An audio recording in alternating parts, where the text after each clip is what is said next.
On behalf of the United Episcopal Catholic Communion and the St. Charles Borromeo Seminary, today we will present this op-ed, Why Seminaries Must Evolve and Remove Operations from the University and Accreditation Environments.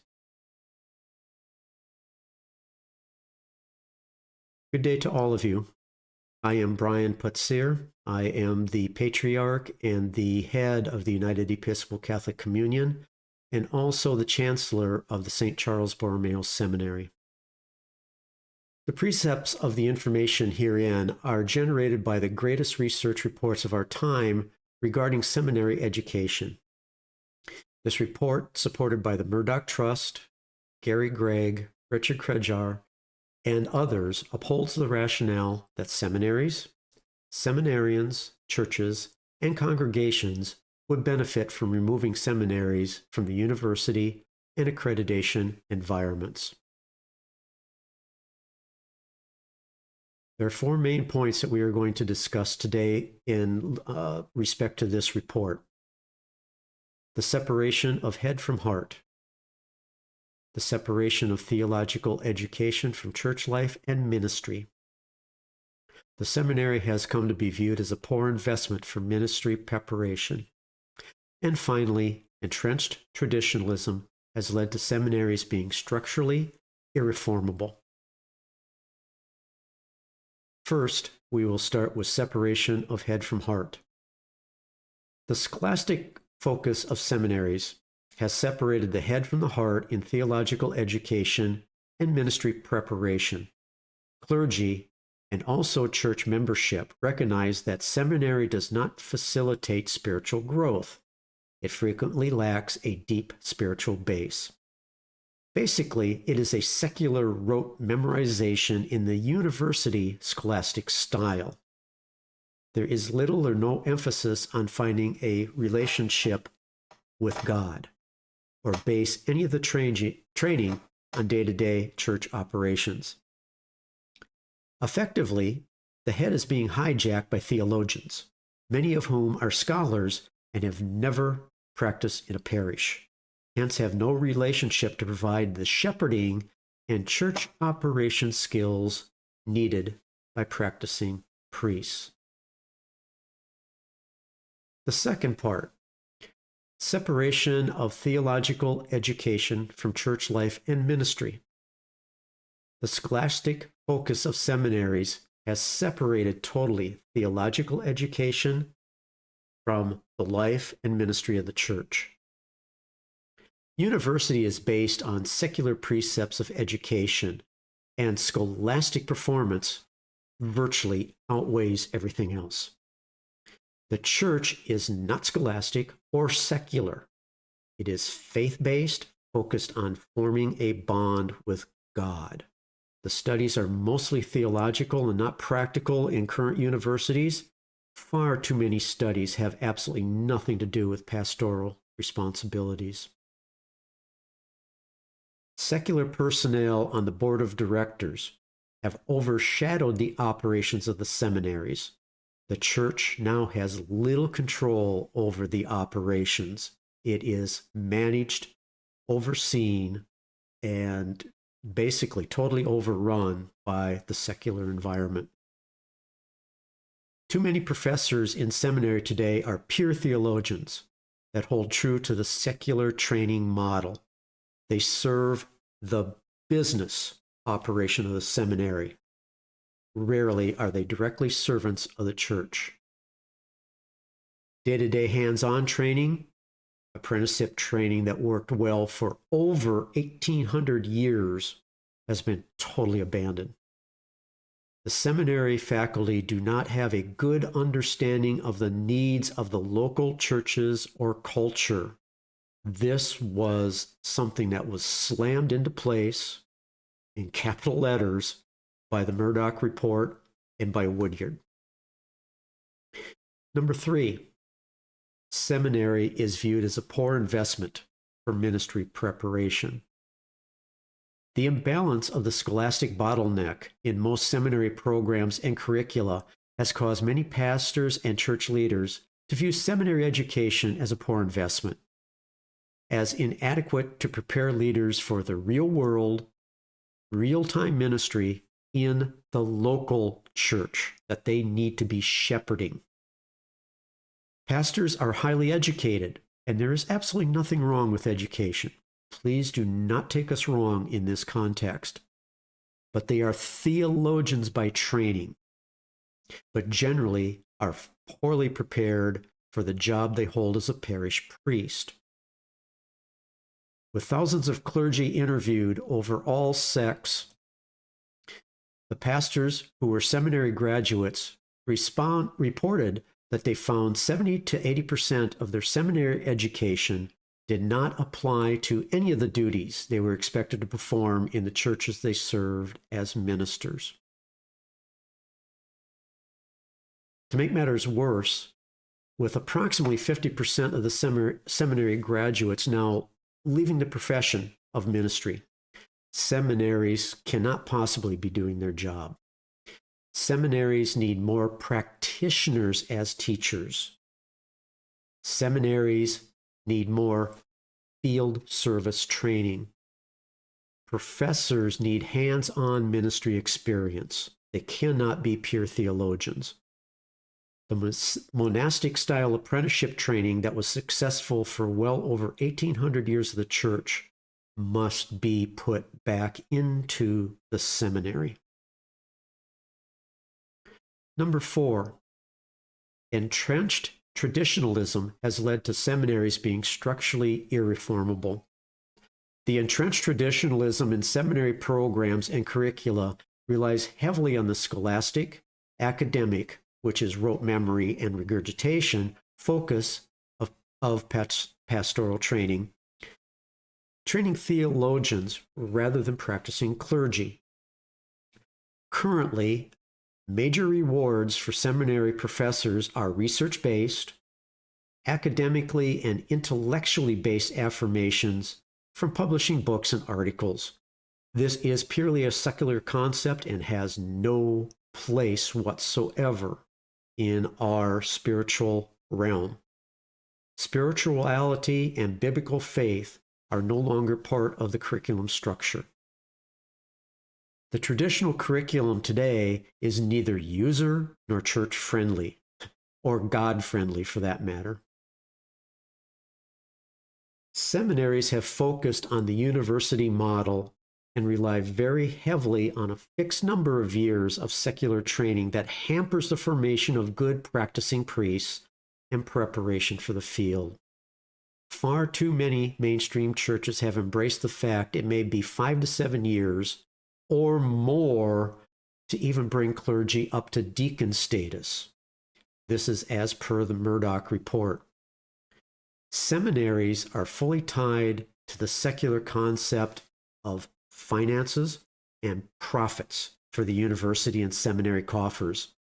According to the Murdoch report, the cost is now totally prohibitive to the seminarians and the churches equally.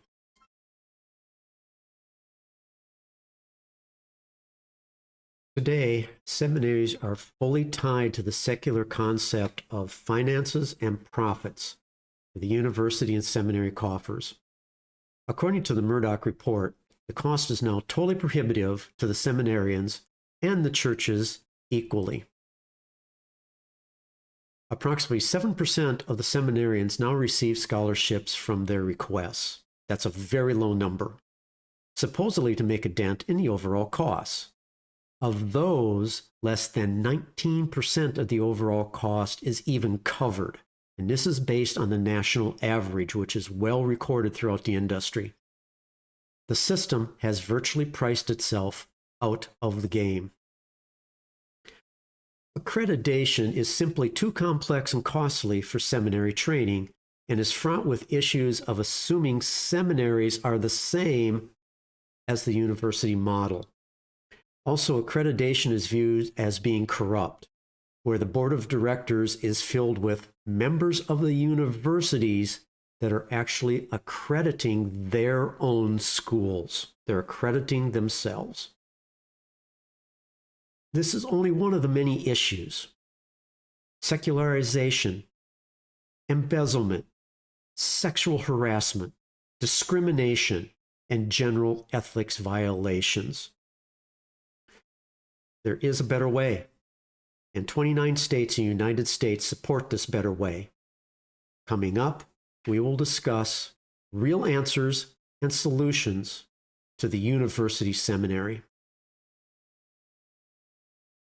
When did seminaries move from the monastic environment and apprenticeship realm to the university campus?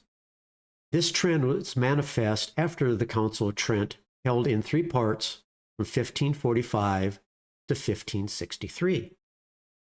It was driven by the Reformation and was a concept based on maintaining control over the training of the clergy. Up to this time, those universities that actually had theologians on staff in a seminary environment intended to train theologians, not practicing clergy. The intent was theologians who are trained to research, debate, and translate, to train others in order to replace them. These theologians would do their research, debate, and translation, and their job was to report to the fathers of the church upwards, who would decide what information was acceptable. And that was passed down through the change of command to the clergy to practice. Clergy did not need to be theologians. Okay, there is a hierarchy to the church. There has to be, or it's not functional. Clergy who would be practicing in the parish were seldom, actually very seldom, allowed to attend university because they were never intended to be theologians. This process began the decline of practicing clergy and the beginning of rote memory collegiate training with less direction on a relationship with God and how to perform the overall day-to-day operations of a parish. In the United States, the first seminary, so to speak, was Harvard in 1636. Yet even though the seminary was on a university campus, they maintained a separation of the secular from the religious for the most part. So why did seminaries begin to move to the university campuses en masse? Most say it was monetary and practical. The concept was that the churches believed that rather than owning their own land and buildings, it was less expensive and more practical to be on university campus. This may have been true for a very, very short period in history, but changed dramatically in the age where seminaries began to embrace the exact problem, the secular concept of accreditation. The concept of accreditation really had its roots in the 1800s in the US and was totally secular based and targeted secular universities. The concept initially was mostly rejected by seminary environments. In the United States, the accreditation process was designed to be only voluntary for those institutions that desire to share professors, share curriculum, and students. It was never intended to support religion in any form. So what happened? In 1944, the U.S. passed the GI Bill. Over the next 2 years, there was a big push on the GI Bill to force accreditation upon the universities in order to standardize secular curriculum and to allow for federal funds. It all comes down to money. And to allow federal funds to support the universities. The process was never designed to embrace seminaries. Yet seminaries found a benefit. They wanted the federal money. They became a secular entity. Seminaries basically sold their soul to become a capitalistic enterprise. Once this process was accepted by seminaries, the training changed to totally follow the secular rote memory and regurgitation model, and all aspects of the monastic and apprenticeship environment was moved totally into the background. Seminaries were now concentrating on the scholastic, not biblical faith and practical day-to-day operations of a parish. Accreditation is complex to manage, very expensive to implement, and is based totally on academic performance. which is simply not practical to religious studies. This process, along with the greed of university campuses to have the money to have bigger and better facilities, mostly not required, to boost the whole environment into an unjustifiable cost issue. One big issue in accreditation agencies directly target, with rhetoric, the non-accredited universities and seminaries as being diploma mills. While there are non-accredited schools that are totally illicit, this can be said of the large number of universities that frankly have lost their accreditation for the exact same reasons. This is simple fact. You can do the research. Yet, these same accreditation agencies that claim non-accredited universities have no standards, there is an issue inherent with that statement. Most of the accreditation agencies in the United States have board of director members that sit on the very board and they are accrediting their own schools. This is implied as being self-accredited, yet they claim that any other school that is self-accredited is illicit. Then there is the argument that accreditation allows for conformity of curriculum in order to have transfer credits. Well, this sounds good on the surface. This process does not work in practice. With the sheer number of regional and national accreditation options, very few of them agree on conformity of the curriculum, and basically the schools deny some, more than some, or all credits of other universities. Within the context of the denominational church today, the one-size-fits-all would be impossible in the first place. The next issue at hand is the very claim by the accreditation agencies that self-accreditation is illicit. This is actually in violation of the laws of 29 states in the United States. By federal mandate, the only reason to accredit, by their standards, is to receive grants and loans. The self-accredited schools do not wish to run as a business and reject this financial agreement. Many self-accredited seminaries follow the exact same standards as the main agencies in the U.S., and in some cases, they are much more strict. They simply reject the monetary encumbrance of the seminary and the seminarians that is imposed by the secular concept of accreditation. Non-accredited seminaries are protected under the laws of the 29 states in the U.S. mentioned previously. These states agree that church and state must not coexist as a financially driven secular entity. Many of these seminaries produce some of the best working clergy in the nation, or in the world for that matter, while they leave the training of theologians to the accredited seminary environment. The independent church and the mainstream churches are totally at odds on this subject. The extreme cost of seminary and the lack of practical training has led us all to a breaking point in the church. With more theologians placed into the practical world of church operations has had a disastrous effect. Far too many clergy are creating their own theology, resulting in conflict with the canons, rubrics, and ethics of their own parent church. The result? Schism after schism after schism. The issue at hand with the independent churches, far too many require little or no training at all for their priest, bishop, or other. There are those that allow members to pay a small fee on the internet to become clergy and then take them on supposedly as apostolic priests. There are far too many independents that practice religious syncretism, which has been denounced since the earliest days of the faith. An accredited seminary training is not only out of reach, practically and financially, but has no place in the independent churches as we have focus on practicing as shepherds to the masses, not practicing as theologians.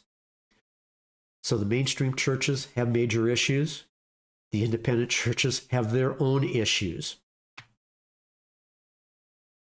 We as independents must embrace some form of unity. And what better place to start is to form a coalition of independent seminaries that may rival any accredited seminary. Yet we must train for close to zero cost, as we do not operate as a business. More importantly, we must train practicing clergy. Our church fathers are the only ones who should interface with the theologians in order to gather information regarding the research. The church fathers must then interface with the practicing clergy to discuss the pros and cons of this research.